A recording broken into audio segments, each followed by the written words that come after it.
we are free to call, and we will help anyone who calls in one way or another. A lot of fire departments think that they have to be subscribers, and we are completely free for all first responders. We'll help anyone who calls, even if it's not a company that is registered with us. We'll do everything we can to support them.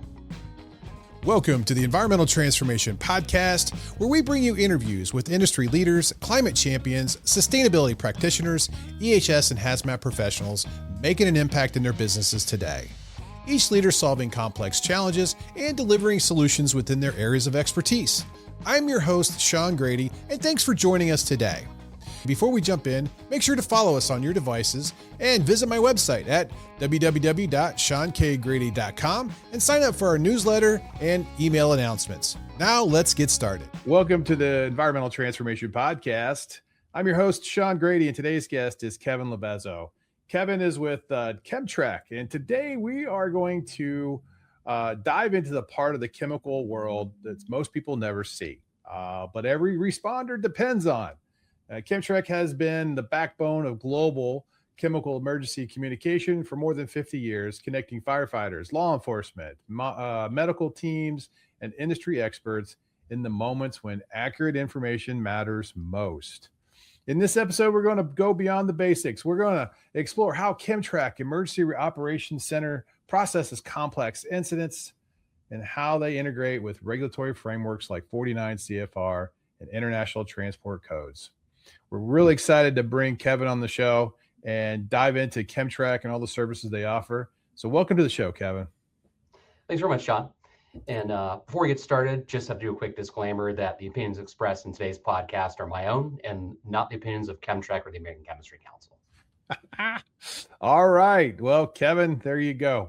What do you think is the most misunderstood part of CHEMTREC's role in global chemistry safety, and why do you think that misconception persists? That's a great question. CHEMTREC has changed a lot over the years. And I think a lot of folks are used to the CHEMTREC of 20, 30 years ago, where we were very US focused with a little bit on Canada and Mexico. And, we were a source that you would call for expert information for a lot of safety data sheets. And, we're no longer just the US, Canada, Mexico, North America. We operate worldwide. We have emergency contacts for chemical companies all over the world. And, we are free to call, and we will help anyone who calls in one way or another. A lot of fire departments think that they have to be subscribers or that there's a fee associated, and they're unsure of what they will get. And we are completely free for all first responders. We'll help anyone who calls, even if it's not a company that is registered with us. Okay. We'll do everything we can to support them. Well, that's great to know. I mean, that's an interesting piece of information that I wasn't aware of. It's good to know that, emergency responders can rely on, somebody in the cloud, right? That's going to help them understand maybe what's really going on, right? Yeah. And we're in a nice, comfortable office. We're not out there in the field where there is noise and weather and radios to pay attention to. Calling us and helping, letting us help with some of that research and reaching out to experts in a lower stress environment where we're not paying attention to 100 things at once. We can really be a tool in the toolbox of any incident commander that's on a hazardous materials incident, at least to ping ideas off of, if not to help with decision support. So the misunderstood part is you guys offer a free service to first responders who need help. Now, if we could, though, let's segue a little bit into the fee structure or the fee aspect of your service, because there are people who pay you for the use of your service. Maybe you could talk a little bit about what that looks like and how that works, for you guys and your customers. Yeah, I mean, it's pretty simple. Companies use our phone number for, the emergency contact and safety data sheets to satisfy the requirement for an ERI provider on shipping papers. And, if somebody wants to use our phone number and wants to use our service for that purpose, there is a fee associated with that to cover, maintenance of accounts and things like that. If someone is using our phone number on shipping papers, the understanding is that, we know they're doing it and they've communicated that to us, and, we have the information we need to assist if there is an emergency involving their shipment or their product. So say you've got a client who maybe they are a customer, but they forgot to tell you that Yeah. they're shipping some hazardous materials, and then they're, an accident happens. What's the process? How does that work then at that point? You just kind of go into fact finding mode, Yeah. what are the maybe the chemicals of concern that are known, and then how to handle it. You don't, even though you don't know that the shipment took place. Yeah. And it's not usually somebody that's using our phone number has forgotten to tell us. Our phone number's been around for so long that companies have come and gone. There have been mergers, acquisitions, sales, bankruptcies, reorganizations, and maybe they decided to take that in-house and have their own phone number on there or go to somebody else. And we're still going to try and assist the best we can. Sure. During the day, it's a lot easier, during the work week, because we can try and find that company's phone number. If we can't solve the problem, reach out to them and say, hey, you've got a truck flipped over on the highway. I've got a fire chief on the other line that needs help and assistance, and we don't have your company information anymore. Or it could be, I think one good example and one aspect I like of doing this job, and what really kept me here, is doing some detective work, right? Where we had an incident at an old oil field site, and the only thing that was there was a rusty sign that said the company name and CHEMTREC and our phone number on it. And this place had been abandoned not abandoned, but not active for some time.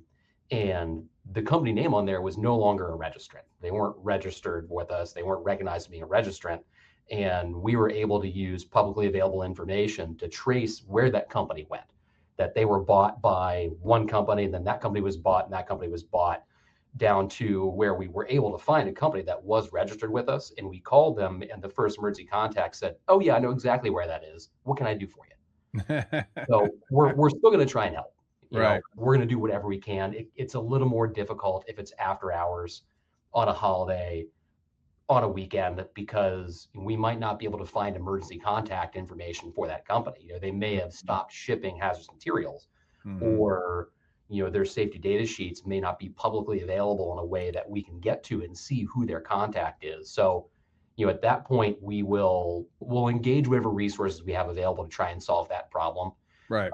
to the best of our ability. And then during normal business hours, follow up again to say, hey, we help these guys out. This is what it is.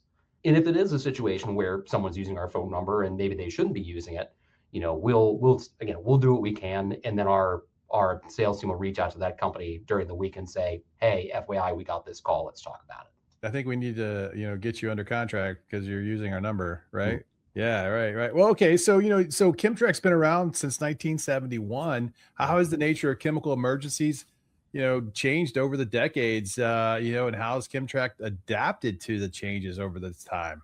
Yeah, it's changed a lot. Even in my 18 odd years here, there's been a noticeable change in the types of phone calls we get and the problems that responders are facing. When we first started, we were for responders. That was who we served. There weren't nearly as many people on duty, and the incidents you got tended to be more complicated because there were not the available resources back in the 1970s, 1980s, and 90s. So you had to do a lot more legwork. They had binders of safety data sheets they had to go through, You're figure out flipping through the NIOSH book and the ERG, and oh yeah, then, yeah, it was a paper world. And now those resources are available to everybody. And after 9/11, a lot of money got poured into fire departments and police departments and emergency management. Those folks became much more experienced in the basics of hazardous materials response.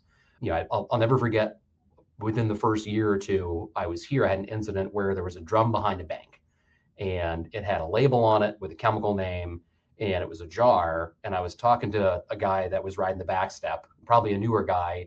And I Mhm. said, well, I can't tell you what's in there. The drum is open. The label's probably, it could match what's in there. It might not match what's in there. And I Mhm. said, use guide 111 from the ERG. And he said, guide 111, what's that? And we don't get that anymore. Most fire departments, they have at least awareness of not ops and technician. So when they're calling us, they're not calling with what I would consider a simple problem.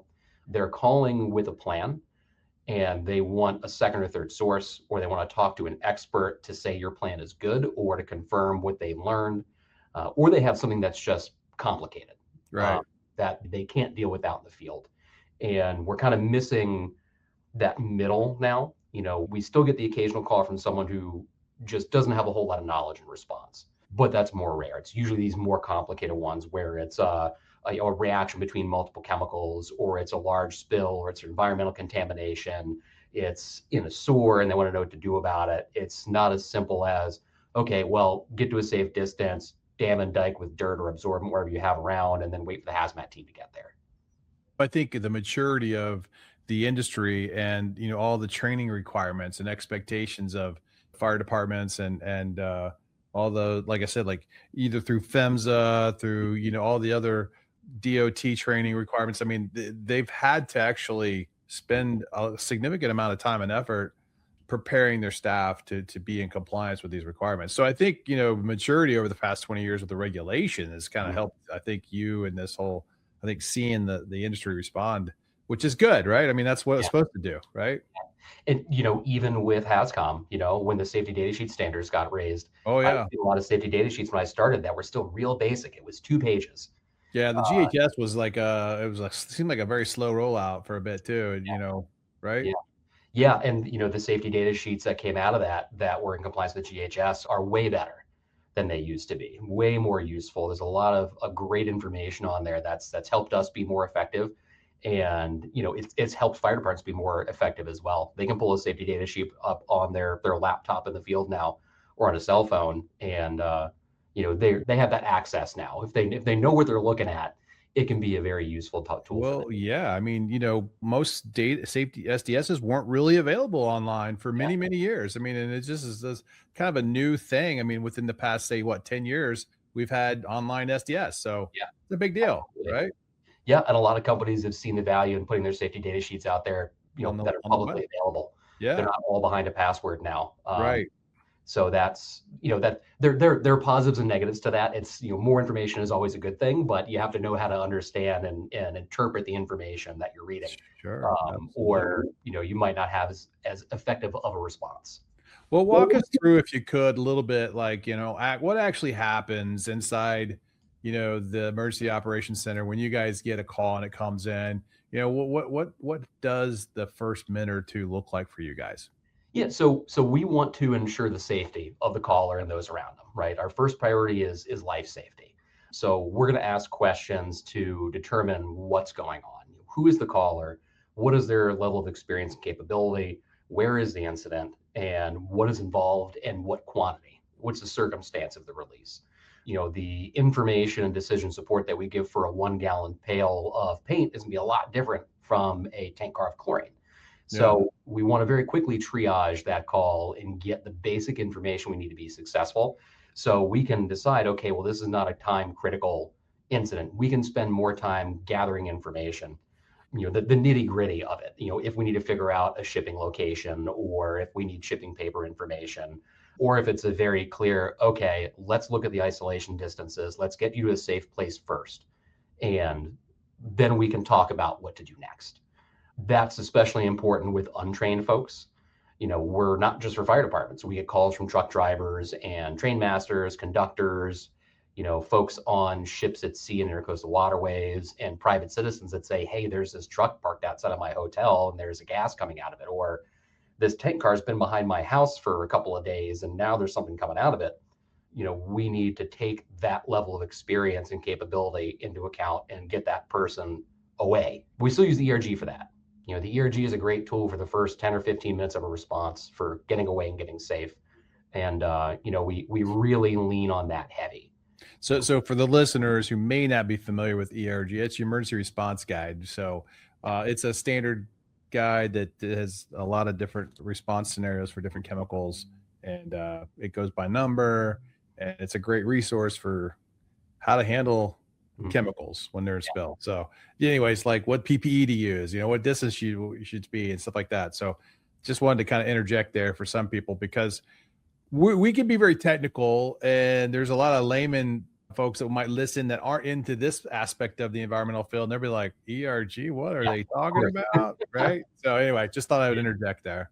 And that's a free tool as well. There's an app in the Apple App Store, I think Google Play as well. It can be downloaded from the PHMSA website as a PDF. And it's always fun to, when you're traveling around to look for placards, and Yeah. look. Hey, that's a 1268. What is that? Yeah, Yeah. Yeah. I love that. I like doing the same thing. It's good. yeah, Um, okay. So, uh, so you basically triage the situation by making sure that the people are safe before you really get into it. And then, once you've identified what the chemical concern is that's being spilled, I mean, like, all right, are you calling emergency response coordinators to get out to the site?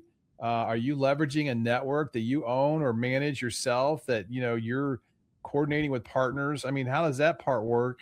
Or are you calling the person's responder who has the contract with you, who they've already told you, we want you to call these people if something calls? I mean, I don't know. How does this work for you on that side? yeah. I mean, it kind of runs gamut. It Okay. depends on what that customer wants. If it's a registered customer and they have that, then we'll work with that customer to facilitate communication. We don't send anybody to incident scenes to do mitigation. We do have an offering where we do assist in the lower 48 with chemical response. Typically that's going to be an outside party that handles that. We started doing our cleanup and remediation offering because we wanted to help with the start to finish of the incident instead of us getting the information and doing isolation and then getting details and then calling the registrant and telling the registrant, okay, well, this is what's going on, and they have to in turn call their contractor, and it's a lot of extra steps. Right. Where if someone is one of our companies that subscribes to our cleanup and remediation service, it really streamlines that. We've already got the information on the incident. We've got the location, the material, the quantity, all that stuff.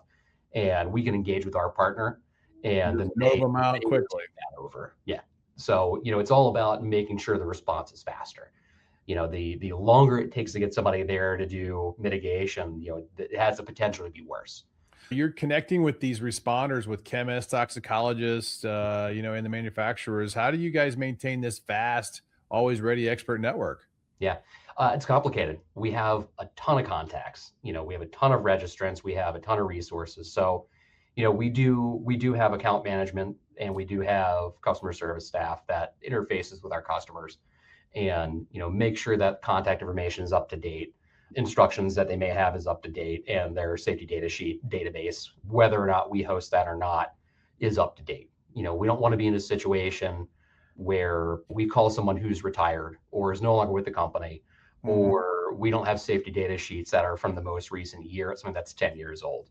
And it's a big task. It does take a lot of work with the level and the number of complex customers that we have. So, we also lean on them to give us updates as they happen so their accounts are accurate.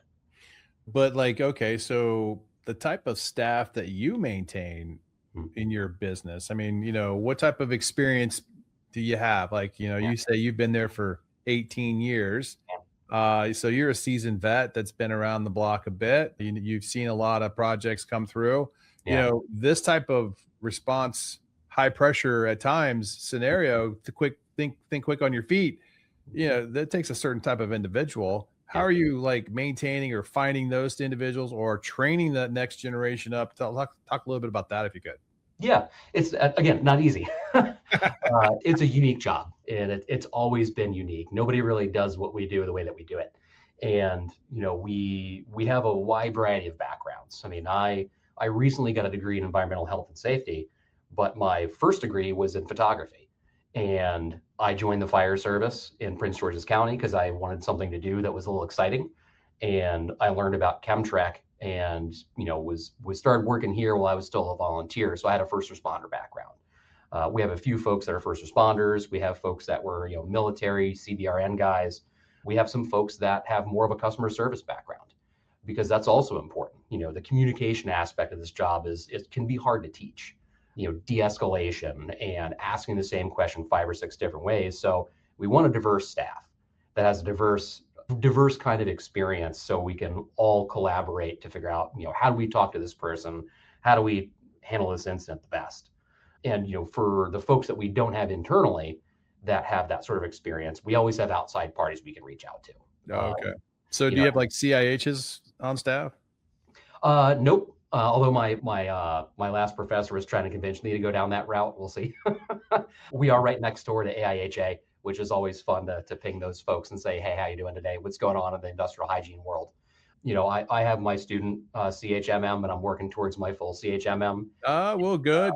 You should get it. I'll be a sponsor if you need somebody because I'm a master level CHMM. So Oh, it'd be great. We have another guy that's also a CHMM, and EH&S plugs into what we do. Obviously, with safety data sheets and response, you have to know that stuff if you're working in EHS. But having more people in that field is something that we're looking at as well, because it's another type of experience. And yeah, I can't be the only guy that has an yeah. EHS background. Yeah, you need more people. So, yeah, I mean, absolutely. Hello, ET Nation. I want to thank you for listening to the podcast. If you're enjoying the interviews we bring you, consider supporting the program by visiting my website at seankgrady.com and buy me a cup of coffee. Proceeds will go towards helping me continue producing timely content and offset production costs. I'd also like to take a moment and recognize a few of our sponsors of the show who have been amazing partners and are ET Nation legends. If you're looking for a drilling and environmental contracting firm to help you delineate the extent of contamination at your site, then look no further than Cascade Environmental. Cascade has over 37 offices across the country and offers a huge range of environmental and geotechnical drilling, site characterization, and remediation services. With their huge fleet of equipment and nationwide coverage, Cascade is a great choice to support your environmental and infrastructure needs. To learn more, check out their website at cascade-env.com. That's cascade-env.com. Hey, are you looking for an equipment rental company to help you with your next wastewater remediation or waste management project? E-Tank is the only environmental equipment rental company in the industry that offers 100% guaranteed, certified clean temporary liquid storage tanks at no additional cost. This protocol gives peace of mind for the previous customer by limiting their downstream liability, as well as the future customer by preventing any cross-contamination for all of their rental tanks. E-Tank also runs a one-of-a-kind complete maintenance program for all rental items, including liquid-tight roll-off containers, fluid transfer pumps, and filtration items. The next time you are presented with an environmental challenge, call E-Tank to come up with the solution for your problem.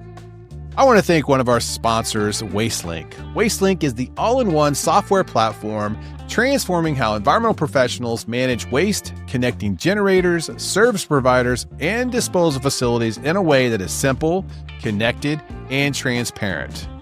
Their platform helps streamline everything from waste profiling and routing to inventory management and billing, giving you the tools you need to operate more efficiently and reduce cost.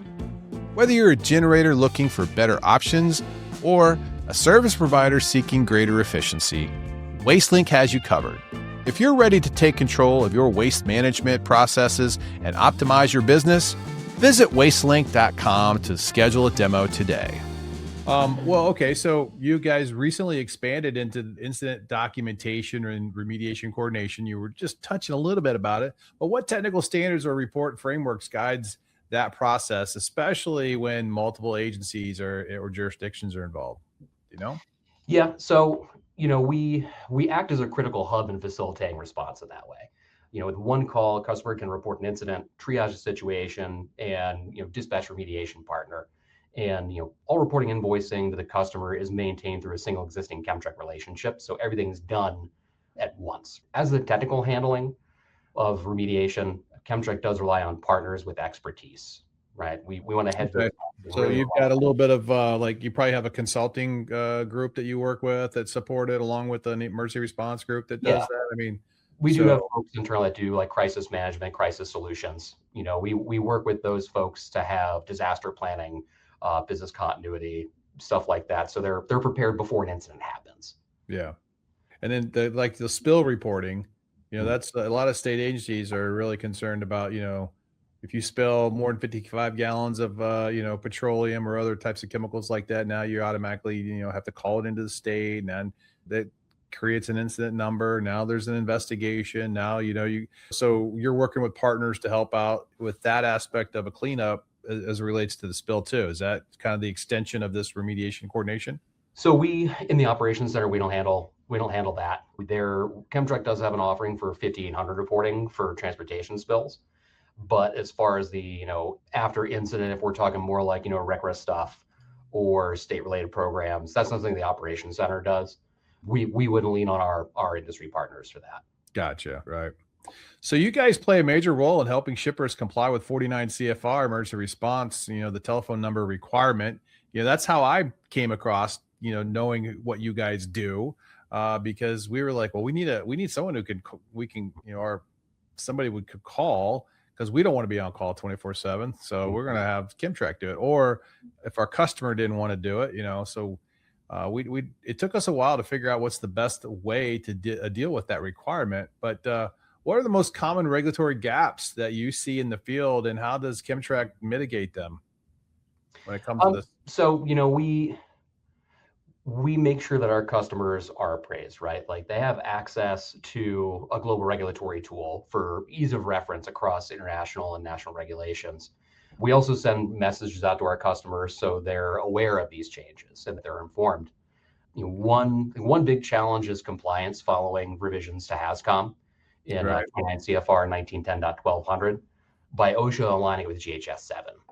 That's to improve hazard classification labels, safety data sheets, things like that, which requires updating all of that. All the safety data sheets, labels, HAZCOM programs, and training need to be in compliance with that. So CHEMTREC messages, these changes can assist with, authoring revisions to their programs, making sure their training is up to date. And we do offer professionally maintained and managed safety data sheets as well to make sure that the data sheets are accurate, current, maintained in accordance with the new regulations. So you guys author SDSs for clients? We do. Yep. That's something we've been doing for a year or two now. Okay. Yeah. We like to think that our safety data sheets are the gold standard. Oh, all right. Well, that's interesting. So how many clients are, taking advantage of that service from you guys? I'm not sure off the top of my head, unfortunately. But I mean, it's a pretty significant amount of work for you guys, or what? I'm not sure. Yeah, I don't do the authoring bit. I use the safety data sheets. I don't author them, so I'm not sure how many folks we have actually doing that. But we've got a few that are authoring data sheets. Okay, so and then what other types of services besides the emergency response number and say SDS do you offer? Do you do like record training or DOT training and those types of things? Do you offer that type of service? We do. Yeah, we have a few training classes on our learning hub that are 49 CFR, HAZCOM, IATA stuff. We do have a hazmat refresher course on there. So we do have a wide range of trainings that are available. And we've also done some bespoke training for different customers that have come to us with a need for something specific to their business, typically a specific commodity. And they'll tell us the audience, what they do with the material and what they're looking to train their folks on, be it just general awareness, the first few minutes of response, more product knowledge stuff. So we've also done that for a fair number of customers. So for some of the basic like RECRA 8-hour refresher or the DOT, refresher that needs to be taken, every 3 years, are those just like online courses you offer? Yes. Yeah. And when they sign up, I believe they have access for a few months to a year. That's all available on our website as well, the suite of training that we offer. Perfect. All right. That's good.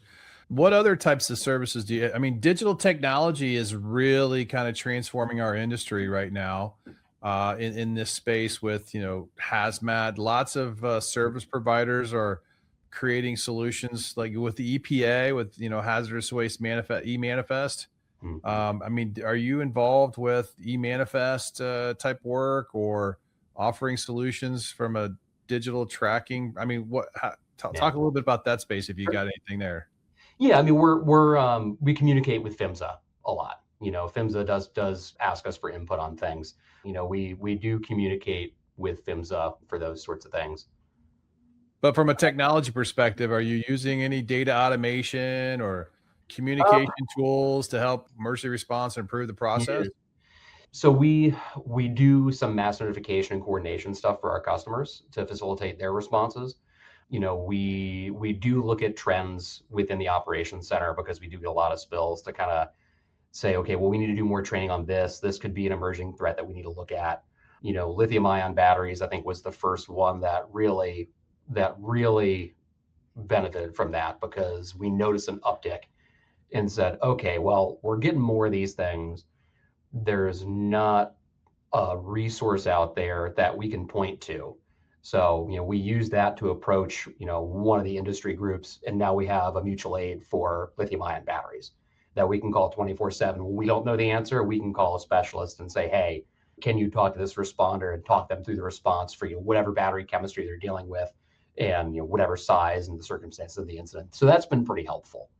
Any 3D augment reality type training modules for walking through a response that you create and go through exercises and drills? I mean, VR, glasses and gamification of training is such a big deal now, and I was curious if you guys are in that space at all. I remember when I first started doing training at CHEMTREC, I think I probably used an early version of that. It was an outside vendor, and it was kind of like a video game where it was, I think, the level of graphics of maybe Doom 2 at best. And, you were walking through a building that had various hazards. I remember specifically there was a radiation room, and you had to choose the correct shielding based on the type of radiation. But that was an outside partner. I'm not sure if we're doing anything with gamification or augmented reality, virtual reality. Okay. All right. Just trying to figure out if you guys are going to get in that space to teach the the new young professionals coming in that are really into that stuff. Yeah. I mean, it's a different world training folks now than it was when I first started. When I first started, it was here's your ERG, here's your safety data sheet. Let's talk through things. And things are a lot different now. Yeah. Well, we do also offer, while it's not a virtual training tool, we do have a drill and test call program. So, if a fire department or response agency wants to test us out or test their folks before they have to call us, they can request a drill through our website, and we'll help guide them through the process and help them make sure that the situation is realistic. I think I had one 15 years ago where they scheduled a drill, and I can't remember which agency it was or which department, and they said, what happens if I mix Sprite and VX together? And I said, well, I can try and find you an answer, but I'm not sure if this is going to be a good learning outcome for you.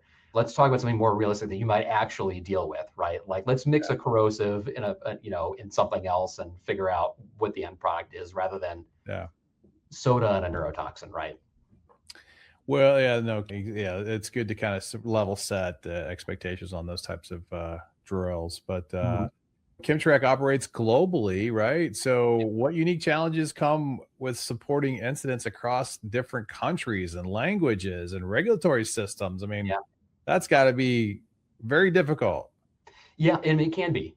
We do deal with a lot of interpreters. We have 200 plus languages of interpreters. We have phone numbers that are all over the world where someone can call a local phone number that's toll free and get a hold of us. And, there's a lot of misunderstanding of danger, and getting a hold of contacts sometimes with companies can be a bit different because of differences in holidays, work days, work hours. For example, in the Middle East in the summer, they work much earlier in the day. So they are inside in the afternoon, the hottest part of the day. So, trying to figure out, okay, well, I have an incident that's in this country. What phone number do I call for this person? Am I going to reach out to their mobile number or their office number? There are also cultural differences. From what I understand, for some of the Asian countries, they would rather go to the person they bought the chemical from rather than call an emergency number that's on the containers. They'll go to the guy down the street that they bought it from and say, hey, I spilled it. What do I do about this? They may eventually end up with us when that person can't help them out, but making sure that folks are calling the number and understanding who they're getting can be difficult. There's, you see a phone number and you're looking at a document, and maybe it's in English. They may think that they're not going to speak our language. And, we'll get an interpreter on the line, and that'll help us out. Obviously, interpreters tend to slow things down because everything has to be said multiple times. And one struggle is context, I think. If the interpreter is not hearing something that's going on in the background, and they're not thinking, hey, that could be useful information, maybe they don't relay that to us. Right. And we guide the interpreters through this. If we are hearing a whole lot of talking and we're hearing a whole lot of conversation in the background, we'll say, hey, stop for a second. Please tell me what's going on. That person in the background sounds like there's banging or coughing or something going on. Do you know what they're saying? Can you ask what they're saying? Because that might be important information, where if the call was in English, we would hear that. We would know exactly what's going on. So that can also be a difficulty. Or just general chemical knowledge. Are they going to understand the safety data sheet? Do they have the resources to respond? A truck turned over in Spain is much different than a truck turned over in India, right? Like Spain's got a lot more emergency responders than India does. So trying to figure out how to best advise that person or give them decision support rather for the resources they have available, that can also be a struggle. Yeah, I mean, I gotta imagine that is a challenge.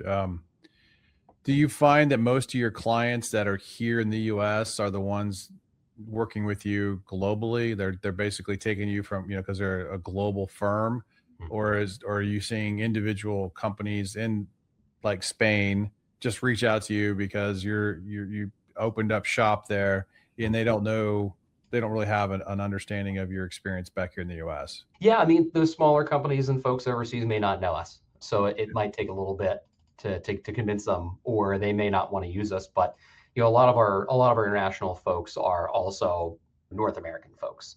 Or it's a company that's based in Europe with a North American division that's been using us forever. And maybe they want to bring everything under one phone number Yeah, instead of having a bunch of phone numbers everywhere, and it all just routes to us. I gotcha. Yeah, that makes sense. So, if we go back to training a bit, because to me, that seems to be one of the biggest challenges with the industry, is just understanding how to respond properly to spills. What type of skills or knowledge gaps are you seeing most often among responders and shippers? Yeah. I mean, I think is understanding tools can be an issue, be it, meters or different monitors. That's something I think folks can brush up on a bit. There's a lot of assumptions about those, particularly with responders. Shippers aren't necessarily out there with, a few exceptions. They generally don't respond to an incident. One example I'll give is there was a fire department that I was talking that had a flammable spill, and they were using a photoionization detector. And they said, well, I put absorbent on this stuff and I'm still getting flammable vapors. Why am I still getting flammable vapors? It's like, well, have you ventilated? And also you have to remove, like, the absorbent's going to absorb the material, but it still has to be taken out of there. It's going to continue to release vapors. It's got Mhm. volatiles in there. So understanding what the tool is telling you and understanding what you're doing. Yes, absorbent is great. Do put absorbent on it. But the next step is removing that contaminated absorbent from the situation, or understanding how to use conversion factors on meters and monitors. That seems to be an issue sometimes where they're reading an LEL. It's like, okay, well, what gas is your meter calibrated to? Have you applied the conversion factor to see if it works for whatever it is you're looking for? Right. Or more of an understanding of the limitations of the ERG, and I think the limitations of other sort of documentation where the safety data sheet is a good example. Fantastic document. That is your primary source, but folks need to understand the limitations of that, the limitations of the information that's available on there, and how to use that information correctly. Hmm. We're talking about vapor pressure in there. How does that apply to where you're at? Are you taking temperature into account? Are you taking altitude into account? Is there Right. ventilation in the space? It's not as simple as looking at section 9 and saying, okay, well, it's telling me this. It's like, okay, it is telling me this. How does this apply to my situation? Or properly applying information about toxicology and understanding that it's giving you an LD50 and LC50, but what does that really mean for the population you're dealing with? Do they have other risk factors? Understanding that, yeah, this is not generally tested on people, right? It's tested on animals, and their systems may be similar in some ways, but it's not exact. Right. So understanding when you're looking at those sections of the safety data sheet, how they work and how they work for your situation. I think that's a knowledge gap. And yeah, I think some folks are also hesitant to have the fire department called, from the chipper manufacturer side of things, because they don't know what the fire department's going to do. There's just a lack of knowledge there of, everyone thinks the fire department is just put the wet stuff on the red stuff. That's all they know how to do. But fire departments are a lot more dynamic now, and they have a lot more skills available. At the very least, they can keep folks away from danger, and maybe they can put down dirt around drains and engage in whatever minor response task they can do until you get more experienced personnel on scene, versus keeping everybody away, not calling the fire department, and it could be a truck driver that's kind of sitting there and waiting. Engaging in that response, and then being available to participate in any way they can in incident command.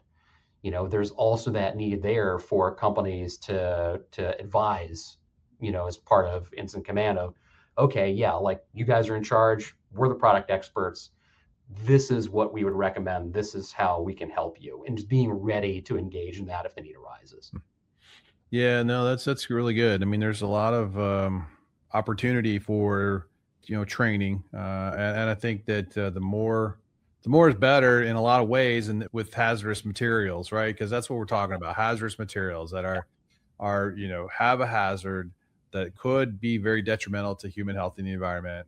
And how do we manage and mitigate these types of hazards when there's a spill? Yeah. And that's the key here for what service you're offering, is to help mitigate, respond quickly, take care of the spill, Yeah. be in compliance with the 49 CFR regulations when for the customers. I mean, that's a big thing. I mean, they got to know that there's someone to call who can respond, who has the knowledge.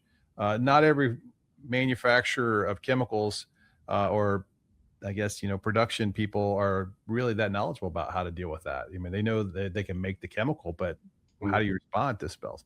So Yeah. that's good. It's a viable service, really good.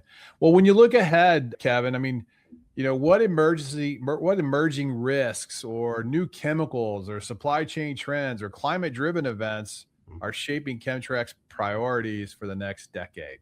Yeah.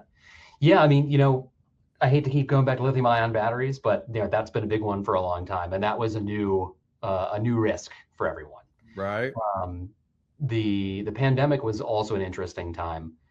There were a lot more shipments of sanitizers going out and cleaning chemicals, the reagent and COVID tests, the vaccine itself, and dealing with incidents involving those was different. I remember there was one specific call from a fire department that was at a motel, and they said, hey, we had somebody that mixed a bunch of stuff together in trying to make their own sanitizing solution in a hotel room, and it made something and just gas everyone out of the floor.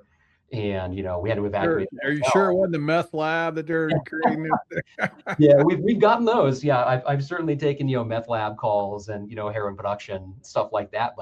But yeah, I mean, everyone was trying to be their own backyard chemist. Not everyone. A lot of people were trying to be their own backyard chemist during the pandemic. So that was kind of a unique for the time priority for us, because we're like, okay, we're getting more of this stuff now. How do we navigate this? Yeah. And climate change it's changing the availability of products. It's changing the way that products move. Certainly, extreme weather events. I mean, we have a huge snowstorm coming to the East Coast Saturday into Sunday, and that may become more common. We certainly get calls after hurricanes, after tornadoes. Anytime that there's an ice storm or snow or significant rain event, we get more calls from trucks, crashing and sliding off the roadway. We're able to assist in those situations. We've gotten calls. There was one I took years ago from a fire department that was along the Mississippi River Valley, and they said, well, the floodwaters are receding and there's tank cars on this train bridge that was submerged. What's in them? Which was an extreme example, but that sort of stuff does happen. And, we may see more of that with climate change. So you guys really you're connected to, well, you just talked about the railroads, and they're big shippers of large volume of chemicals. I mean, you guys pretty well tied into the class 1 railroads. Yeah, we have a great working relationship with all the railroads. We use Ask Rail as well, so we have access to that, so we can hop in. We get what I would consider a surprising number of calls from citizens for rail cars that are doing whatever. Usually it's condensation coming out of the heating coils, or it's an airline that's leaking or is broken off, or it's a cryogenic car that is venting normally, but we don't know that. And prior to having Ask Rail, we had a book that showed all the rail connections in the US, and we would have to go and look at a map of Missouri. And okay, well, maybe UP and another railroad and another a class 3 railroad operate on this same main line. We would have to call each railroad and say, is it yours? Is it yours? Is it yours? And now we can just pop the tank car in and say, okay, well, this railroad has this tank car. Let's call them and engage with this railroad. Yeah, because Ask Rail that's a great new tool that came out. Well, it's been around a little while, but that's a great tool. Yeah, absolutely. That's really sped up response. And that's real help for the first responder community as well. I know they give many first responders accounts, so they can figure out what's in the car and whose it is in that moment to speed up response as well. Oh, that's good. That's good. What any parting shots here you'd like to talk with the audience here about the value and the benefit of working with CHEMTREC? Yeah, I mean, call us. We're a one-stop shop for incidents across the entire life cycle of a chemical. We're not just transportation. We help with incidents at facilities, storage, production. We can be a great asset, like I mentioned, during extreme weather events. I have a million stories, and I love telling them because I've been here for long enough. I truly believe in the mission of CHEMTREC and what we do. I got a call from a first responder that was outside of a factory that was hit by a tornado. And the entire skin of the building was missing. There were steel beams all over the reaction vessels. There were drums all over the place. And they said, well, what's in this place? And I said, well, what company is it? They gave us a company name. I called that company's contact, and he said, I know I'm on the way, but I'm at a roadblock right now, and the police won't let me through to get to my plant. And I said, you know what? I'm putting the two of you together. And I got him into a conference call, and he was able to get through the roadblock to get to the facility to give in-person assistance to that fire department. Have our number handy. For first responders, don't be afraid to call us. And that's EMS, that's emergency managers, that is hazmat responders, guys riding the back step. We are more than happy to help with running a station drill, participating in a hazmat class, participating in just a station level drill. If you're talking hazmat on a Sunday night that's slow and you're going through the ERG, give us a call. We're the first number to call in the back. Schedule a drill with us through our website. We're here to help is my main message here. That's awesome. That's awesome, Kevin. Well, ET Nation, that's a wrap. That's a wrap on our deep dive into CHEMTREC and the critical role they play in global chemical safety. Conversations like this remind us that emergency response isn't just about equipment and training. It's also about information, coordination, and the systems that bring experts together when seconds count. If you find this episode valuable, share it with your colleagues in hazmat, emergency management, and chemical logistics. And if you want more technical information like this, make sure you subscribe to our podcast so you don't miss out on what's coming next. Thanks for listening, and stay safe out there. Thanks. Thanks for listening and watching the show. If you enjoyed the show, then please share it with your friends and coworkers on social media and tell somebody in person. Thanks for being with us, ET Nation.